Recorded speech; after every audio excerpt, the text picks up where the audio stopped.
Good morning, everyone. How much has changed in such a short time? A year ago, I stood here in front of you in solitude and spoke some truths about the state of the Western world that were met with some surprise and astonishment by much of the political, economic, and media establishment of the West. And I must acknowledge that in some sense, I understand it. A president of a country that, as a result of systematic economic failure for more than 100 years, as a result of taking pusillanimous stances in major global conflicts, and as a result of closing ourselves off to trade, had practically lost all international relevance over the years. A president of the country stands on this platform and tells the whole world that they are wrong, that they are heading for failure, that the West has gone astray and must be redirected. A president of that country, Argentina, who was not a politician, who did not have legislative support, who did not have support from governors, businessmen, or media groups. In that speech here, standing in front of you, I told you that it was the beginning of a new Argentina, that Argentina had been infected with socialism for too long, and that with us, it was going to embrace the ideas of freedom again. A model that we summarized in the defense of life, liberty, and private property. And I also told them that, in some sense, Argentina was the ghost of Christmas's future for the West, because we had already experienced everything you were going through, and we already knew how it ended. 1 year later, I must say that I no longer feel so alone. I don't feel so alone because the world has embraced Argentina. Argentina has become a global example of fiscal responsibility, commitment to our obligations, how to solve the problem of inflation, and also a new way of doing politics, which consists of telling people the truth to their face and trusting that people will understand. I also don't feel alone because throughout this year, I've been able to find companions in this fight for the ideas of freedom in every corner of the planet. From the wonderful Elon Musk to the fierce Italian lady, my dear friend Giorgia Meloni, from Bukele in El Salvador to Viktor Orban in Hungary, from Benjamin Netanyahu in Israel to Donald Trump in the United States.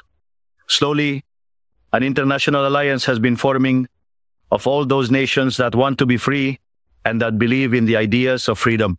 And slowly, what seemed like an absolute global hegemony of the left European politics, educational institutions, media, supranational organizations, or forums like Davos has been crumbling.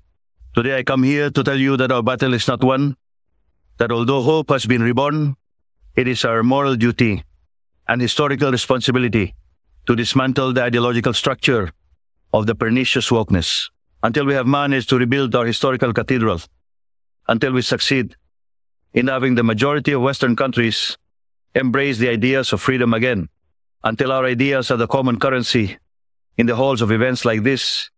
We cannot lower our arms, because I must say forums like this have been protagonists and promoters of the sinister agenda of wokeism that is causing so much harm to the West. If we want to change, if we truly want to defend citizens' rights, we first have to start by telling them the truth. And the truth is that there is something profoundly wrong with the ideas that have been promoted from forums like this. I would like to take a few minutes today to discuss some of them. Today, few people deny that winds of change are blowing in the West. There are those who resist change. There are those who reluctantly accept it, but accept it nonetheless. There are the new converts who appear when they see it as inevitable. And finally, there are those of us who have fought a lifetime for its arrival. Each of you will know which group you identify with. Surely there is a bit of each in this auditorium, but all will surely recognize that the time for change is knocking at the door. Historical moments of change have a particularity. There are times when formulas that were valid for decades are exhausted.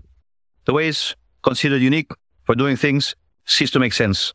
And what for many were unquestionable truths are finally put into question. These are moments when the rules are rewritten. And that's why there are times that reward those who have the courage to take risks. But a good part of the free world still prefers the comfort of the known, even if it is the wrong path, and insists on applying the recipes of failure. And the great unveil that appears as a common denominator in the countries and institutions that are failing is the mental virus of woke ideology. This ideology has colonized the most important institutions in the world, from the parties and states of the free countries of the West to global governance organizations, including non-governmental institutions, universities, and media. And it has also shaped the course of global conversation over the past decades. Until we remove this aberrant ideology from our culture, our institutions, and our laws, Western civilization, and even the human species will not be able to return to the path of progress demanded by our pioneering spirit.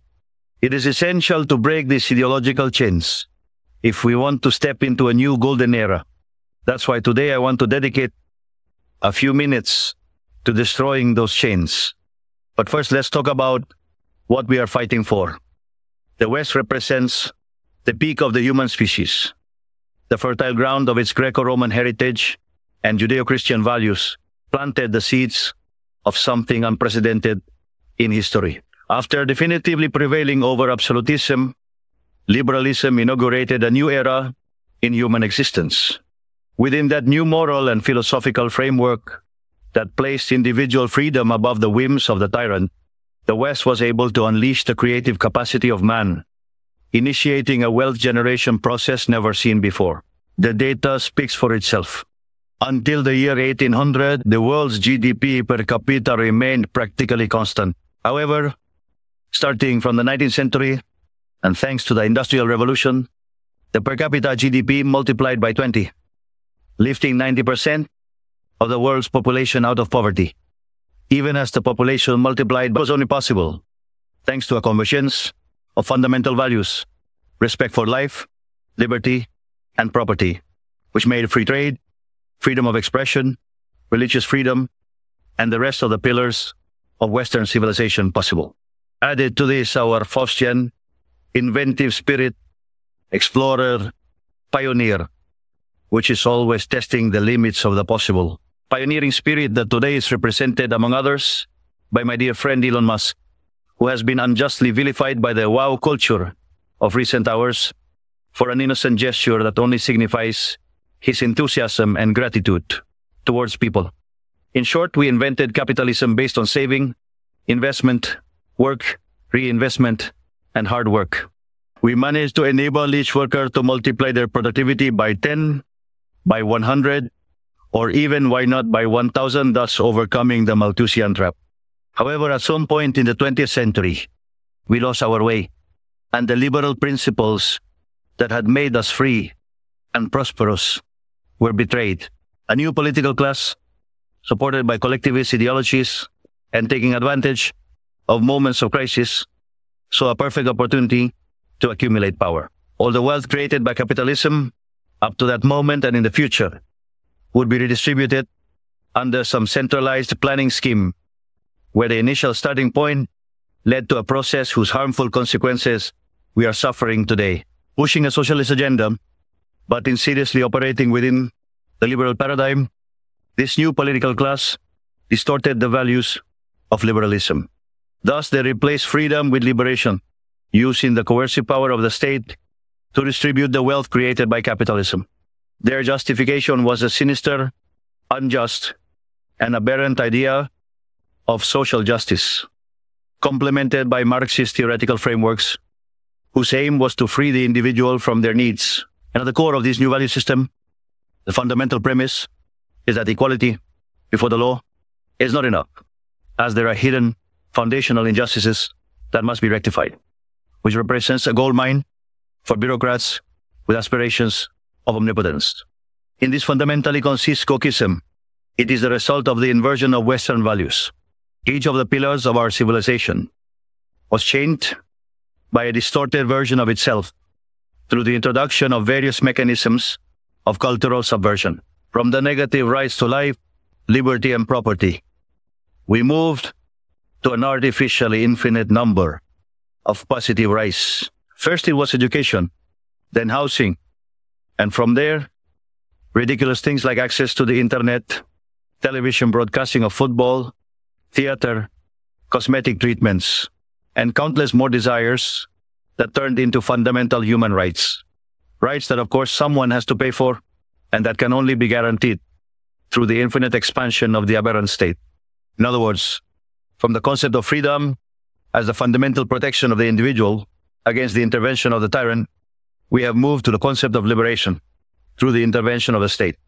On this foundation was built Gukismo, a regime of single thought, supported by various institutions, whose purpose is to penalize dissent, feminism, diversity, inclusion, equity, immigration, abortion, environmentalism, gender ideology, among others, are heads of the same creature, whose aim is to justify the advancement of the state through the appropriation and distortion of noble causes.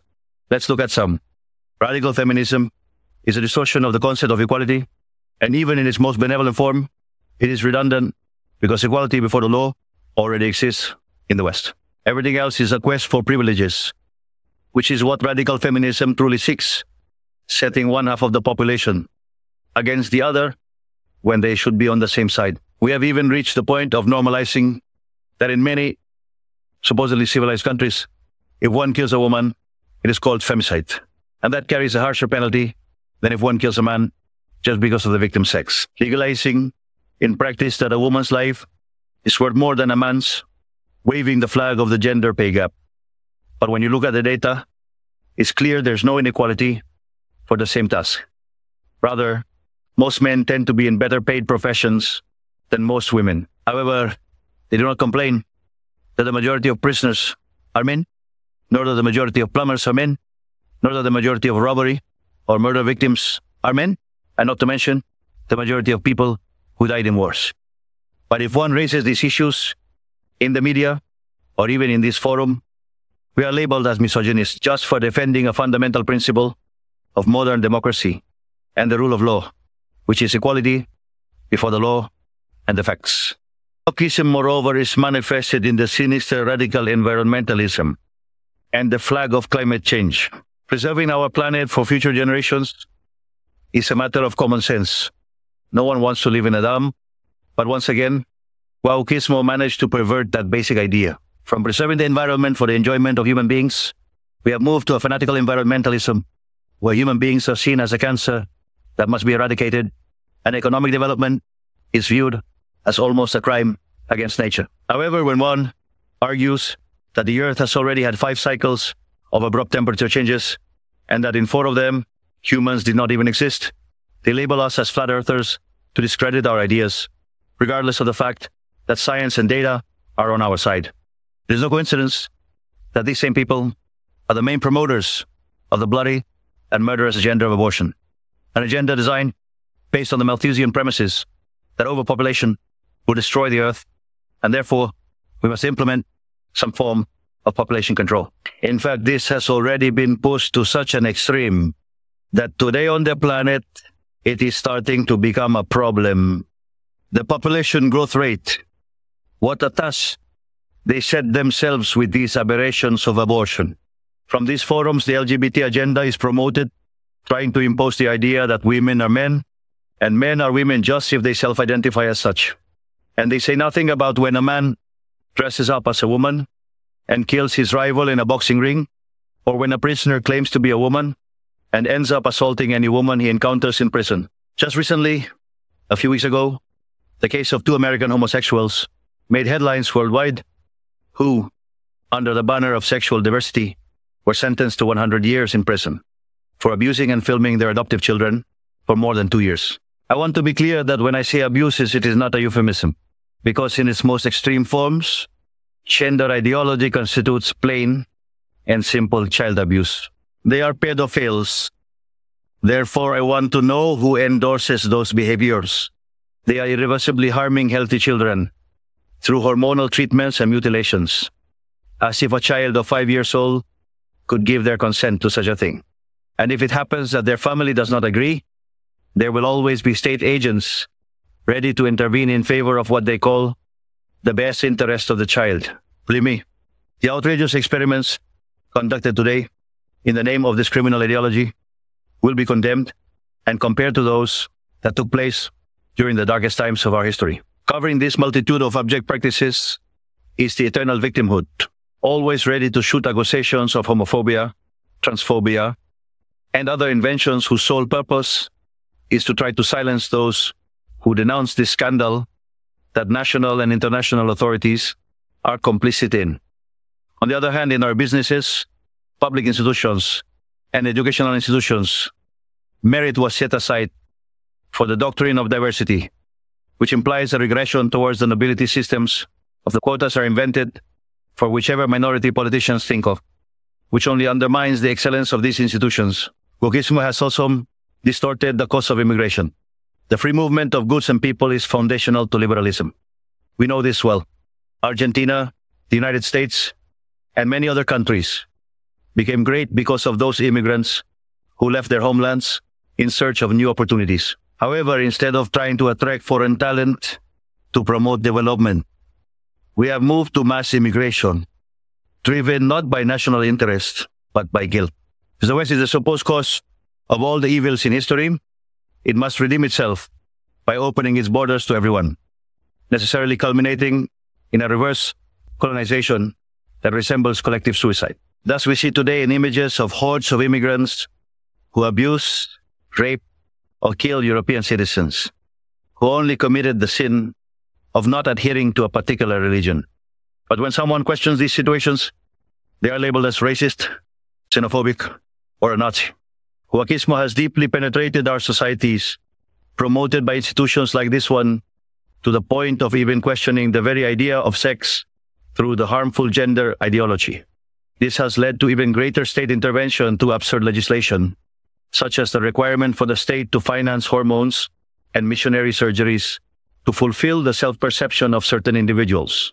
Only now are we seeing the effects of an entire generation that mutilated their bodies, promoted by a culture of sexual relativity, and will have to spend their entire lives in psychiatric treatment to face what they've done to themselves. But no one talks about these issues. Not only that, they have also subjected the vast majority to be slaves to the mistaken self-perceptions of a tiny minority. And furthermore, wokeism intends to hijack our future, because by dominating the professorships of the most prestigious universities in the world, it is shaping the elites of our countries to challenge and deny the culture, ideas, and values that made us great, further damaging our social fabric. What is left for our future if we are teaching our young people to feel ashamed of our past? All this was incubated and developed increasingly noticeably during the last decades, after the fall of the Berlin Wall. Curiously, free countries began to self-destruct when they were left without adversaries. To the peace made us weak. We were defeated by our own complacency. All these and other aberrations that, due to time constraints, we cannot list are what today threaten the West, and are unfortunately the beliefs that institutions like this have promoted for 40 years. Here, no one can feign innocence. They have worshipped for decades a sinister and murderous ideology, as if it were a golden calf, and have moved heaven and earth to impose it upon humanity. This very organization, and also the most influential supranational bodies, have been ideologues of this barbarity. The multilateral credit organizations have been an extortionate arm, and many nation states, particularly the European Union, have been and are an armed arm. Or perhaps in the United Kingdom right now, are they not imprisoning citizens for revealing truly horrifying, abhorrent crimes committed by Muslim migrants that the government wants to hide? Or did the bureaucrats of Brussels not suspend the elections in Romania? In the face of each of these discussions, wokeism tries to discredit those who question these things, first by labeling us and then censoring us if we are white. He must be racist. If you are a man, you must be misogynistic or a member of the patriarchy. If you are rich, you must be a cruel capitalist. If you are heterosexual, you must be heteronormative, homophobic, or transphobic. For each questioning, they have a label, which they then try to censor. Because beneath the discourse of diversity and democracy and tolerance that they claim to wield, what truly lies hidden is the manifest desire to destroy dissonance, criticism, and essentially freedom to continue supporting a model from which they are the main beneficiaries. Or haven't we heard these days how certain important European authorities, rather left-leaning, to put it one way, openly call for censorship, or that there is actually no censorship. But those who think differently from the woke ideology must indeed be silenced. And what kind of society can result from wokeism? A society that replaces the free exchange of goods and services with the arbitrary distribution of wealth at gunpoint. Replace free communities with forced collectivization. Replace the creative chaos of the market with a sterile and sclerotic order of socialism. A society full of resentment where there are only two types of people. Those who are net taxpayers on one side and those who are state beneficiaries on the other. And I do not mean those who receive social assistance because they have nothing to eat. I am talking about privileged corporations, about the bankers who were bailed out in the subprime crisis, about most of the media, about indoctrination centers disguised as universities, about the state bureaucracy, about the unions, about social organizations, about state-dependent companies, and about all sectors that live off the taxes paid by those who work. I'm talking about the world that Enrad describes in Atlas Shrugged, which unfortunately has materialized. A scheme where the big winner is the political class, which in turn becomes the arbiter and interested party in this allocation. I repeat, the political class is arbiter and interested party in this distribution. And as always, the one who distributes takes the best part, where beneath cosmetic differences between the various parties, they share interests, partners, deals, and an unwavering commitment to ensure nothing changes, because that's what they all call themselves, the party of the state. A system that hides behind well-meaning speeches, where, according to them, the market fails. And they are the ones responsible for solving these failures with regulations, force, and bureaucracy. But market failures do not exist. I repeat again, market failures do not exist. Given that the market is a mechanism of social cooperation, where property rights are voluntarily exchanged, the supposed market failures are a contradiction in their own terms. The only thing that this intervention generates are new distortions in the price system, which in turn hinders economic calculation, savings and investment, and consequently ends up generating more poverty or a tangle. Squalid with regulations, for example, like the one in Europe, killing economic growth. As I usually say in my presentations, if you think there is a market failure, go and check if the state is not involved. And if you find that it is not, do the analysis again, because it is wrong. For that reason, since wokeism is nothing more than a systematic plan by the state party to justify state intervention and increase public spending.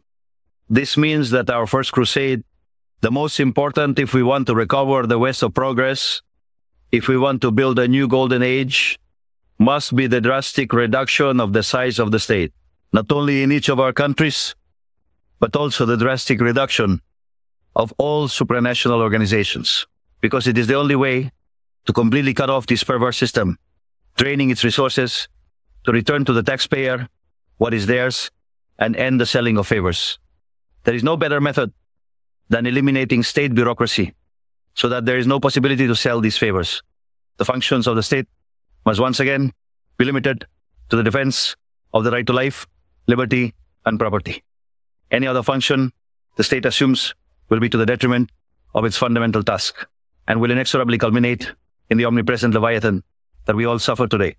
Today we witness a global exhaustion of this system that has dominated us for the past decades. Just as it happened in Argentina, the only relevant conflict of this century and all those that have passed is intensifying in the rest of the world. The conflict between free citizens and the political class that clings to the established order, redoubling its efforts of censorship, persecution, and destruction. Fortunately, in the entire free world, there is a silent majority that is organizing. And in every corner of our hemisphere, the echo of this cry for freedom resonates. We are facing a change of era, a Copernican shift, the destruction of one paradigm and the construction of another.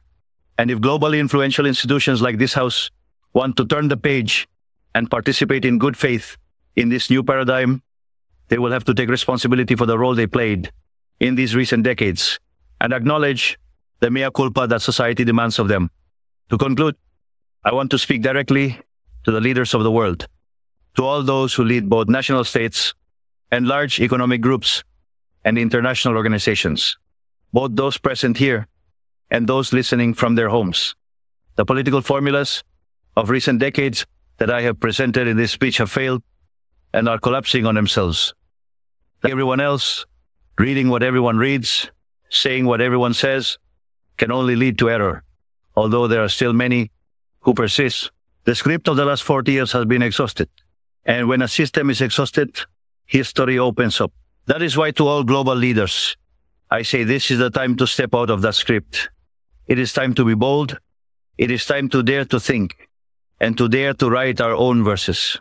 Because when the ideas and texts of the present all say the same thing and say wrong things, being brave means precisely being untimely. It consists of going back, of not being dazzled by the temporary, losing sight of the universal. It involves recovering truths that were obvious to our predecessors and are at the foundation of the civilizational success that the West has been, but that the single thought regime of recent decades perceived as if they were heresies. As Churchill once said, the further back we look, the further forward we can see. That is to say, we need to encounter forgotten truths from our past to untie the knot of the present and take the next step forward as a civilization towards the future. And what do I see when I look back? That we have to embrace, once again, the latest proven thesis of economic and social success. That is, the model of freedom, to embrace the ideas of freedom again, return to liberalism. That is what we are doing in Argentina. That is what I trust President Trump will do in this new North America, and it is what we invite all the great nations of the free world to do, who aim to timely stop what is clearly a path leading to catastrophe. Ultimately, what I am proposing to you is that we make the West great again. Today, just like 215 years ago, Argentina has broken its chains, and as our anthem says, invites all the mortals of the world to hear the sacred cry, freedom, freedom, freedom.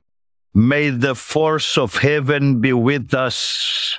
Thank you all very much, and long live freedom, damn it. Well, thank you very much, Klaus, and hello to everyone in beautiful Davos. This has been a truly historic week in the United States. 3 days ago, I took the oath of office, and we began the golden age of America. The recent presidential election was won by millions of votes, and all seven, every one of them, all seven swing states. It was a massive mandate from the American people like hasn't been seen in many years. And some of the political pundits, even some of my so-called enemies, said it was the most consequential election victory in 129 years. That's quite nice. What the world has witnessed in the past 72 hours is nothing less than a revolution of common sense. Our country will soon be stronger, wealthier, and more united than ever before, and the entire planet will be more peaceful and prosperous as a result of this incredible momentum and what we're doing and going to do. My administration is acting with unprecedented speed to fix the disasters we've inherited from a totally inept group of people and to solve every single crisis facing our country. This begins with confronting the economic chaos caused by the failed policies of the last administration.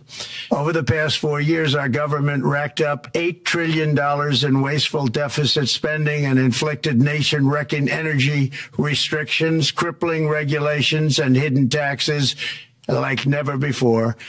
The result is the worst inflation crisis in modern history and sky-high interest rates for our citizens and even throughout the world. Food prices and the price of almost every other thing known to mankind went through the roof. President Biden totally lost control of what was going on in our country, but in particular with our high inflation economy and at our border.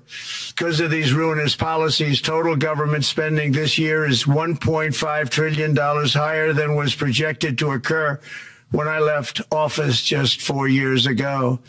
Likewise, the cost of servicing the debt is more than 230% higher than was projected in 2020. The inflation rate we are inheriting remains 50% higher than the historic target. It was the highest inflation probably in the history of our country. That's why from the moment I took office, I've taken rapid action to reverse each and every one of these radical left policies that created this calamity, in particular with immigration, crime, and inflation. On day one, I signed an executive order directing every member of my cabinet to marshal all powers at their disposal to defeat inflation and reduce the cost of daily life. I imposed a federal hiring freeze, a federal regulation freeze, a foreign aid freeze, and I created the new Department of Government. I terminated the ridiculous and incredibly wasteful Green New Deal. I call it the Green New Scam. Withdrew from the one-sided Paris Climate Accord and ended the insane and costly electric vehicle mandate. We're going to let people buy the car they want to buy. I declared a national energy emergency, and it's so important, national energy emergency to unlock the liquid gold under our feet and pave the way for rapid approvals of new energy infrastructure. The United States has the largest amount of oil and gas of any country on earth, and we're going to use it. Not only will this reduce the cost of virtually all goods and services, it'll make the United States a manufacturing superpower and the world capital of artificial intelligence and crypto. My administration has also begun the largest deregulation campaign in history, far exceeding even the record-setting efforts of my last term. In total, the Biden administration imposed $50,000 in additional regulatory costs on the average American household over the last 4 years. I have promised to eliminate 10 old regulations for every new regulation, which will soon put many thousands of dollars back in the pockets of American families. To further unleash our economy, our majorities in the House and Senate, which we also took along with the presidency, are going to pass the largest tax cut in American history, including massive tax cuts for workers and family and big tax cuts for domestic producers and manufacturers. And we're working with the Democrats on getting an extension of the original Trump tax cuts, as you probably know, by just reading any paper. My message to every business in the world is very simple. Come make your product in America, and we will give you among the lowest taxes of any nation on earth. We're bringing them down very substantially, even from the original Trump tax cuts. But if you don't make your product in America, which is your prerogative, then very simply you will have to pay a tariff, differing amounts, but a tariff which will direct hundreds of billions of dollars and even trillions of dollars into our treasury to strengthen our economy and pay down debt. Under the Trump administration, there will be no better place on earth to create jobs, build factories, or grow a company than right here in the good old USA. Already Americans economic, you can see this, I think, maybe even in your wonderful, wonderful room that you're all gathered together. So many of my friends, but Americans, the economic confidence is soaring like we haven't seen in many, many decades, maybe not at all. Upon my election, it was just announced that small business optimism skyrocketed by 41 points in a single month. That's the highest ever. There's never been anything like that. SoftBank has announced between a $100 and $200 billion investment in the U.S. economy because of the election result. And just 2 days ago, Oracle, SoftBank, and OpenAI announced a $500 billion investment in AI infrastructure. Other companies likewise have announced billions and billions and billions, adding up to trillions of investment in America, in the United States. And it's also reported today in the papers that Saudi Arabia will be investing at least $600 billion in America. But I'll be asking the Crown Prince, who's a fantastic guy, to round it out to around $1 trillion. I think they'll do that because we've been very good to them.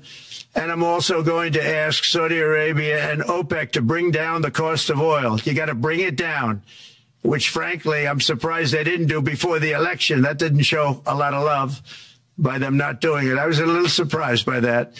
If the price came down, the Russia-Ukraine war would end immediately. Right now, the price is high enough that that war will continue. You got to bring down the oil price. You got to end that war. They should have done it long ago. They're very responsible, actually, to a certain extent for what's taking place. Millions of lives are being lost. With oil prices going down, I'll demand that interest rates drop immediately, and likewise, they should be dropping all over the world. Interest rates should follow us. All over, the progress that you're seeing is happening because of our historic victory in a recent presidential election, one that has become quite well known throughout the world. I think a lot of things are happening to a lot of countries. They say that there's light shining all over the world since the election, and even countries that we aren't particularly friendly with are happy because they understand what there is a future and how great the future will be under our leadership. America is back and open for business. And this week, I'm also taking swift action to stop the invasion at our southern border. They allowed people to come in at levels that nobody's ever seen before. It was ridiculous. I decided and declared to do, and very, very importantly, a national emergency on our border immediately halted all entry of illegal border crossers, of which there were many, and began promptly returning the illegal trespassers back to the place from which they came. That action, as you've probably seen, has already started very strongly. I've deployed active duty U.S. military and National Guard troops to the border to assist in repelling the invasion. It was really an invasion. We will not allow our territory to be violated. After 4 long years, the United States is strong and sovereign and a beautiful nation once again. It's a strong, sovereign nation. In addition, I'm pleased to report that America is also a free nation once again. On day one, I signed an executive order to stop all government censorship. No longer will our government label the speech of our own citizens as misinformation or disinformation, which are the favorite words of censors and those who wish to stop the free exchange of ideas and, frankly, progress. We have saved free speech in America, and we've saved it strongly. With another historic executive order this week, I also ended the weaponization of law enforcement against the American people and, frankly, against politicians, and restored the fair, equal, and impartial rule of law. My administration has taken action to abolish all discriminatory diversity, equity, and inclusion nonsense, and these are policies that were absolute nonsense throughout the government and the private sector. With the recent yet somewhat unexpected great Supreme Court decision just made, America will once again become a merit-based country. You have to hear that word, merit-based country. And I've made it official, an official policy of the United States, that there are only 2 genders, male and female. And we will have no men participating in women's sports, and transgender operations, which became the rage, will occur very rarely. Finally, as we restore common sense in America, we're moving quickly to bring back strength and peace and stability abroad. I'm also going to ask all NATO nations to increase defense spending to 5% of GDP, which is what it should have been years ago. It was only at 2%, and most nations didn't pay until I came along. I insisted that they pay, and they did, because the United States was really paying the difference at that time, and it was unfair to the United States. But many, many things have been unfair for many years to the United States. Before even taking office, my team negotiated a ceasefire agreement in the Middle East, which wouldn't have happened without us, as I think most of the people in the room know. Earlier this week, the hostages began to return to their families. They are returning, and it's a beautiful sight, and they'll be coming in more and more. They started coming back on Sunday. Our efforts to secure a peace settlement between Russia and Ukraine are now hopefully underway. It's so important to get that done. That is an absolute killing field. Millions of soldiers are being killed, and nobody's seen anything like it since World War II. They're laying dead all over the flat fields. It's a flat field farmland. and there's millions of Russians and millions of Ukrainians, and nobody's seen anything like it since World War II. It's time to end it. And here in America, we have big events coming up. Next year, we have the 250th anniversary of America's founding. I'm so honored to be president during that. That's been a big event. They've been talking about it for 10 years. We also have the World Cup. And I understand Gianni's in the room. Intino, he was very instrumental in helping us get it. He's there with you someplace, I think. And I want to thank him for that. And then we have the Olympics coming up, which I was instrumental in getting also in my first term. And who would have known that by skipping a term, I would get the Olympics? I was upset. I said, you know, I got the Olympics to come and I won't be president. But it turned out through a stroke of luck, or whatever you might call it, that I'm going to be president during the World Cup and the Olympics and the 250th anniversary. So that's going to be 3 big events. And we've accomplished more in less than 4 days. We have really been working 4 days than other administrations have accomplished in 4 years. And we're just getting started. It's really an amazing thing to see, and the spirit and the light over our country has been incredible. Under the last administration, our nation has suffered greatly, but we're going to bring it back and make it greater, bigger, stronger, better than ever before. I want to thank everybody for being with you. I would have been there myself, except the inauguration was 2 days ago. I thought it might be a little bit quick to make it the first stop, but we'll get there one day. We hope to get there. But I do appreciate, I heard the audience is fantastic, and many of my friends are in the audience, and I will be taking questions now from some very distinguished people. Thank you all very much. Thank you. Thank you very much, Mr. President, for that very powerful speech. And I think you could hear the applause all the way from Davos to the White House. But next year it will be even better, because then you can get the applause here in Davos. So we wish you welcome to our village next year. We hope to see you. Thank you very much. So we also know, Mr. President, that you open up for interaction here. We have a great panel with some of the most distinguished business people in the world. Let me start with someone that you know really well, that I think is almost a neighbor of you in in Florida.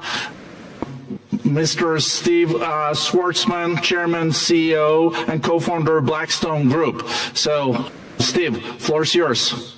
Well, Mr. President, I'm sure the Crown Prince of Saudi Arabia will be really glad you gave this speech today. You've had the busiest 4 days that anybody can imagine, and congratulations for that. My question is about some of the things I've observed here at Davos. It's a terrific forum. I've met lots of people, as usual. I think I've been here 30 years. And a lot of the European business people have expressed enormous frustration with the regulatory regime.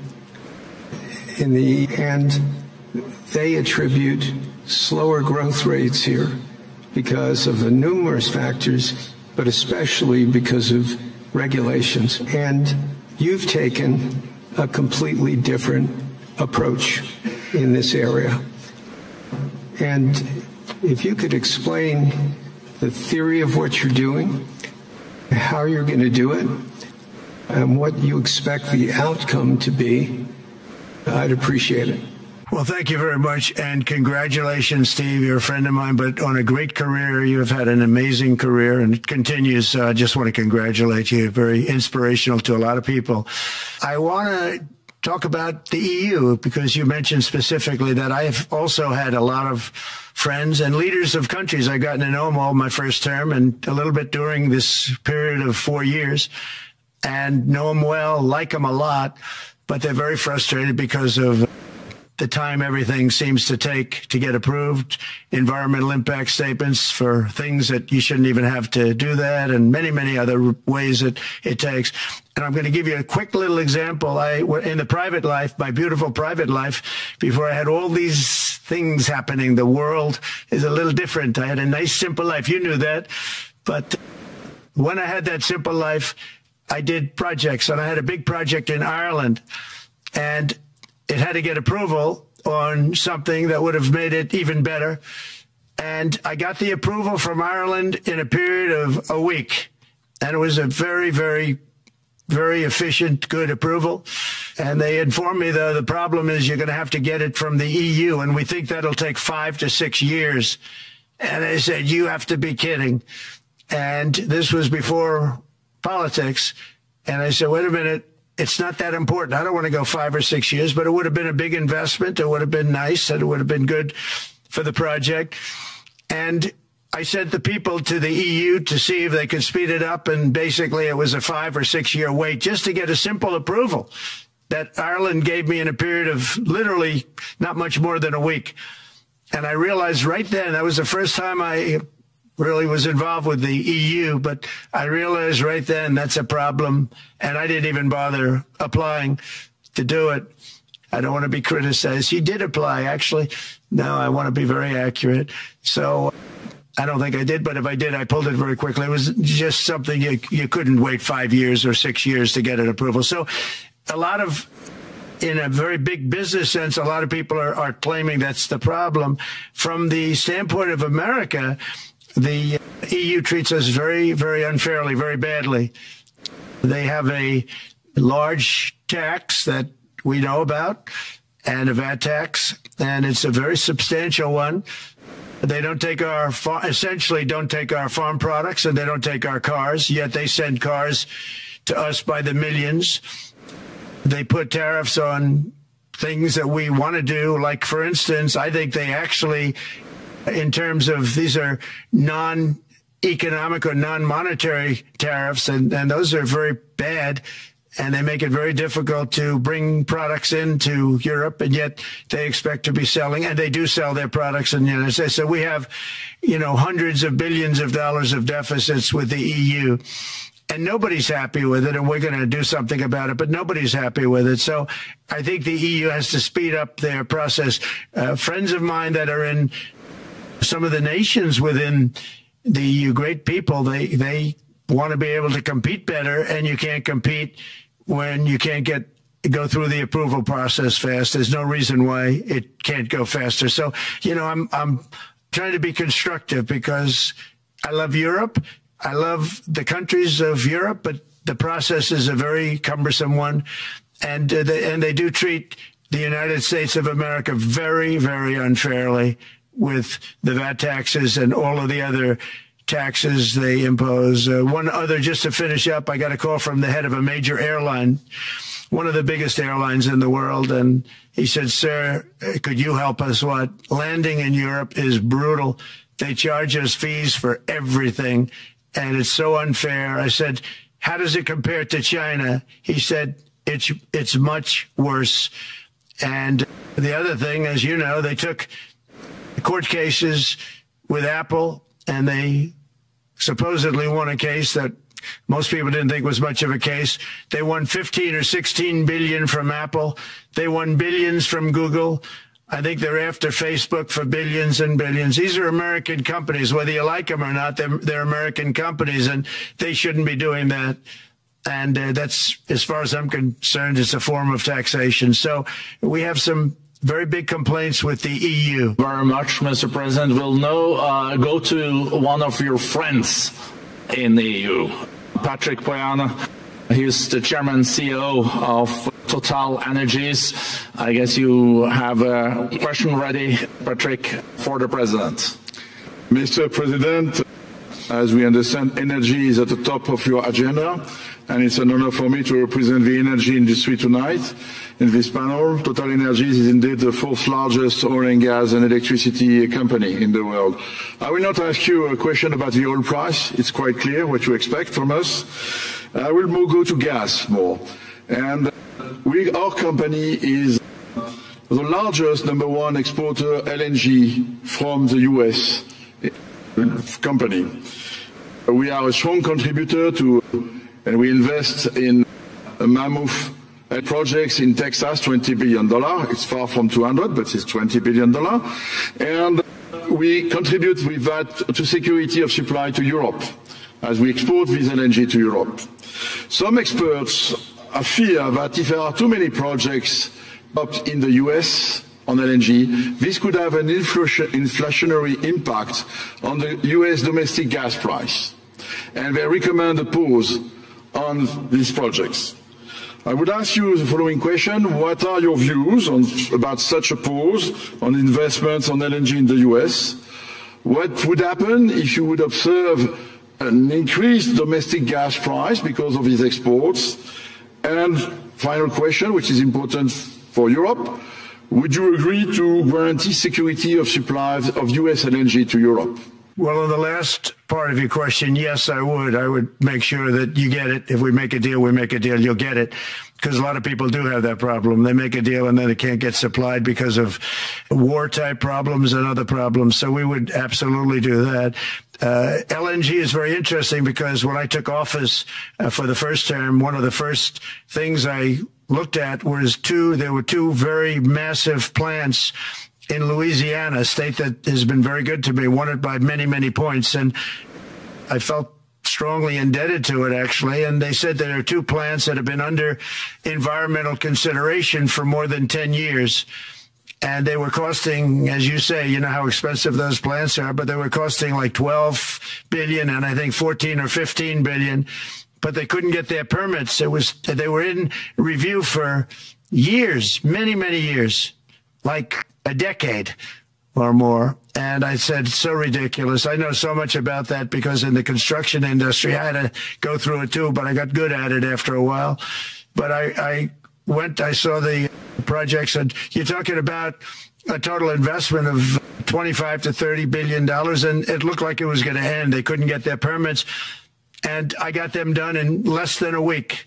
It was done, completed. In fact, when they called them to announce that it was done, the countries, largely countries, Japan was involved and another country and some very big investors, they couldn't believe it. They actually couldn't believe it. And I said, just do yourself one favor. Don't pay any consultants, because the only one that got it done was me. I got it done because it was the right thing to do for the U.S. and for the world, but the consultants had nothing to do with it. You know, the consultants go in and they say, give us millions of dollars because Trump did it. Nobody called me about it. I just heard it was a problem for years. And I got it done because it was the right thing to do for the U.S. and the right thing to do for beyond. It had to do with energy, very important. So I think it's very important. I think I disagree with one. I think the more that you do, the lower the price is going to go. And what I'd like to see is rapid approvals. We're going to give very rapid approvals in the United States, like with the AI plants, talking to many people want to build them. And that's going to be a very big thing. We're going to build electric generating facilities. They are going to build. I'm going to get them the approval. Under emergency declaration, I can get the approvals done myself without having to go through years of waiting. And the big problem is we need double the energy we currently have in the United States. Can you imagine? For AI to really be as big as we want to have it, because it's a very competitive, it'll be very competitive with China and others. So I'm going to give emergency declarations so that they can start building them almost immediately.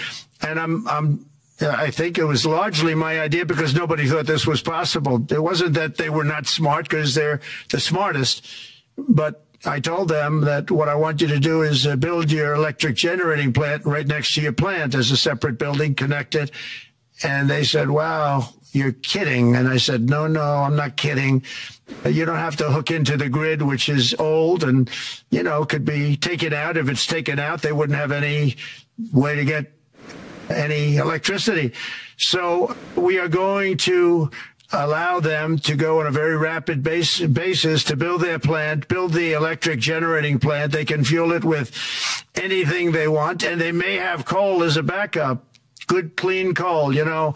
If there were a problem with a pipe coming in, as an example, you're going with gas, oil or gas, and a pipe gets blown up or for some reason doesn't work, there are some companies in the U.S. that have coal sitting right by the plant so that if there's an emergency, they can go to that short-term basis and use our very clean coal. So that's something else that a lot of people didn't even know about. But nothing can destroy coal, not the weather, not a bomb, nothing. It might make it a little smaller, might make it a little different shape, but coal is very strong as a backup. It's a great backup to have that facility, and it wouldn't cost much more money.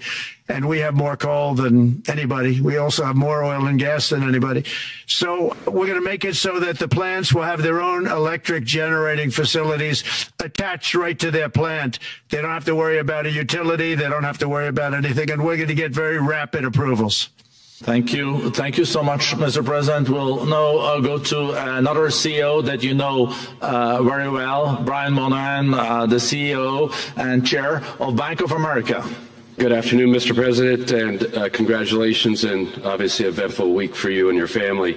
If you remember 5 years ago, you came here and we walked among 150 CEOs from all over the world, and you engaged with them about your policies and your procedures. This year you're not here, and yet this week was eventful from the orders that you mentioned earlier, literally a wave of orders coming out on immigration, on trade, and many other matters. And so as a representative of the United States here, we got a lot of questions about what does all this mean and how would the president square this with his clear focus on growth, prosperity, market growth, stock market growth, a good bond market, and bringing down prices. So how do you think about the impact of all these orders and how fast they come out, and how you're going to balance them with that scorecard of being successful in both continuing GDP growth, bringing down inflation, and also having a good stock price appreciation for the American citizen? Well, I think it's going to actually bring down inflation. It's going to bring up jobs. We're going to have a lot of jobs. We're going to have a lot of companies moving in. You know, Brian, we're at 21%. It was at 40%, and I got it down to 21%, the corporate tax. And it was actually, if you look at state and city, it was in many cases much higher than 40%. I got it down to 21%. And now we're going to bring it down from 21 to 15% if, there's a big if you make your product in the U.S. So we're going to have the lowest, just about the lowest rate. It'll be, the 21 is on the low side worldwide. The 15 is about as low as it gets. And by far the lowest of a large country, a large, you know, rich, powerful country by far, not even a contest. So we're going to bring it down to 15% if you make your product in the USA. So that's going to create a tremendous buzz. We're also probably going back to the 1-year deduction. We're going to go back to that when we do the renewal of the Trump tax plan. We have to get Democrats to approve it. But, you know, if the Democrats didn't approve it, I don't know how they can survive with about a 45% tax increase, because that's what it would be. And so I think they're going to be, we've been working along with them pretty well. I think it's very hard for a political group to say, let's charge people 45% more. So I think we're in good shape, but we're actually doing a reduction for business and small businesses where you're going to bring it down to 15%, which is really something. And by the way, speaking of you, and you've done a fantastic job, but I hope you start opening your bank to conservatives, because many conservatives complain that the banks are not allowing them to do business within the bank. And that included a place called Bank of America. They don't take conservative business. And I don't know if the regulators mandated that because of Biden or what, but you and Jamie and everybody, I hope you're going to open your banks to conservatives, because what you're doing is wrong. Mr. President, I'll say that your friend Gianni said hello, told me to tell you hello, and we look forward to sponsoring the World Cup when it comes, both this summer for the club and next year. So thank you for getting that for the United States. Thank you very much, Brian. Thank you, Mr. President. We'll now go to Ana Butin. She's the executive chairman of Banco Santander, one of the big European banks, and also in the U.S. So, Ana. Mr. President, congratulations on a historic victory. I believe you don't know me as well as my fellow panelists, so a few words. Santander is one of the largest banks in the world by number of customers, 170 million. That's more than my friend Brian or my friend Jamie have. And those... They fixed the regulation. That's coming, that's coming. That was cheeky. We're a big investor in the United States. We have many million customers, 12,000 employees. We're one of the largest auto lenders. And we recently launched a fully digital bank called Open Bank. We strongly believe banks have a pivotal role in the economy, and we can accelerate growth and help many more customers. That's what we're doing in the United States. So, as Brian pointed out, we very much welcome your focus on deregulation and reducing bureaucracy. So my question is, what are your priorities in this regard, and how fast is this going to happen? Thank you very much. I think it's going to, thank you and congratulations. I know very much about your bank, and you've done a fantastic job. Congratulations. We are going to move very quickly. We've moved very quickly. We've done things in the last 3 days that nobody thought were possible to do in years. And it's all taking effect. It's going to have a huge impact on the economy, a huge positive impact. Money was being wasted on crazy things. I mean, the Green New Deal was such a total disgrace. How that was perpetrated. And it was conceived of by people that were average students, less than average students, I might add, and never even took a course in energy or the environment. It was just a game. Remember, the world was going to end in 12 years? Remember that? Well, the 12 years has come and gone. It was going to end. It was going to all foam into earth. But, you know, the time has come. These people, and they really scared the I can't say the Republicans. The Republicans maybe could have fought harder to stop it, but it's been a tremendous waste of money. You know, during my 4 years, we had the cleanest air, we had the cleanest water, and yet we had the most productive economy in the history of our country. We had the most productive economy until COVID came. We had the most productive in the history of our country by far, and actually, you can look worldwide. We were beating everybody from China to everybody else. So, and we think we really now, with what we have learned and all of the other things that have taken place, we think we can even far surpass that. Actually, far surpass it. But we do. One thing we're going to be demanding is we're going to be demanding respect from other nations. Canada, we have a tremendous deficit with Canada. We're not going to have that anymore. We can't do it. I don't know if it's good for them. As you probably know, I say you can always become a state. And if you're a state, we won't have a deficit. We won't have to tariff you, et cetera, et cetera. But Canada has been very tough to deal with over the years. And it's not fair that we should have a $200 billion or $250 billion deficit. We don't need them to make our cars, and they make a lot of them. We don't need their lumber because we have our own forests, et cetera, et cetera. We don't need their oil and gas. We have more than anybody. So, you know, just as an example, with Mexico, we're dealing with Mexico, I think, very well. And we're just, you know, we just want to be treated fairly with other nations, because there's hardly a nation in the world, and I blame this on us, and I blame it on politicians that, for some reason, mostly it's stupidity, but you could also say other reasons, but mostly stupidity. They've allowed other nations to take advantage of the U.S., and we can't allow that to happen anymore. You know, we have debt. It's a very small debt when you compare it to the value of the assets that we have, but we don't want to do that. We want to just have debt be obliterated, and we'll be able to do that fairly rapidly. And a lot of good things are going to happen.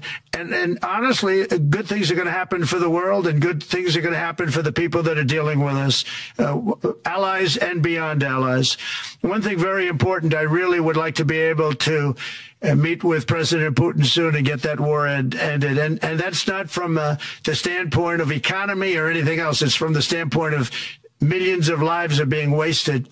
Beautiful young people are being shot in the battlefield. You know, the bullet, very flat land, as I said, and the bullet goes, there's no hiding. And a bullet, the only thing going to stop the bullet is a human body. And you have to see, I've seen pictures of what's taken place. It's a carnage, and we really have to stop that war. That war is horrible. And I'm not talking economy. I'm not talking economics. I'm not talking about natural resource. I'm just talking about there's so many young people being killed in this war, and that's not including the people that have been killed as the cities are being, you know, knocked down building by building. So we really should get that stopped. Likewise, in the Middle East, I think we've made a lot of progress in the Middle East, and I think that's gonna come along pretty well. Thank you, Mr. President. So we know that the most consequential relationship in the world is between the U.S. and China. U.S. 28% of the global economy, China close to 20%. That's almost half of the global GDP. And we know that you called President Xi Jinping last Friday We heard that you had a good discussion. How do you see the relationship between the U.S. and China in the next 4 years under your leadership? He called me, but I see it very good. I think that we're going to have a very good relationship. All we want is fairness. We just want a level playing field. We don't want to take advantage. We've been having massive deficits with China. Biden allowed it to get out of hand. He's $1.1 trillion deficit. It's ridiculous. And it's just an unfair relationship. And we have to make it just fair. We don't have to make it phenomenal. We have to make it a fair relationship. Right now, it's not a fair relationship. The deficit is massive, as it is with other countries, a lot of Asian countries, actually. But we have deficits that are very big, and we can't keep doing that. So we're not going to keep doing that. But I like President Xi very much. I've always liked him. We always had a very good relationship. It was very strained with COVID coming out of Wuhan. Obviously, that strained it. I'm sure it strained it with a lot of people, but that strained our relationship. But we always had a great relationship, I would say, and we look forward to doing very well with China and getting along with China. Hopefully, China can help us stop the war with, in particular, Russia, Ukraine, and they have a great deal of power over that situation. And we'll work with them. And I mentioned that with during our phone conversation with President Xi. And hopefully we could work together and get that stopped. We'd like to see denuclearization. In fact, with President Putin, prior to an election result, which was frankly ridiculous, we were talking about denuclear of our two countries, and China would have come along. China has a much smaller right now nuclear armament than us, or field than us, but they're going to be catching it at some point over the next 4 or 5 years. And I will tell you that President Putin really liked the idea of cutting way back on nuclear. And I think the rest of the world, we would have gotten them to follow. And China would have come along, too. China also liked it. Tremendous amounts of money are being spent on nuclear. And the destructive capability is something that we don't even want to talk about today because you don't want to hear it. It's too depressing.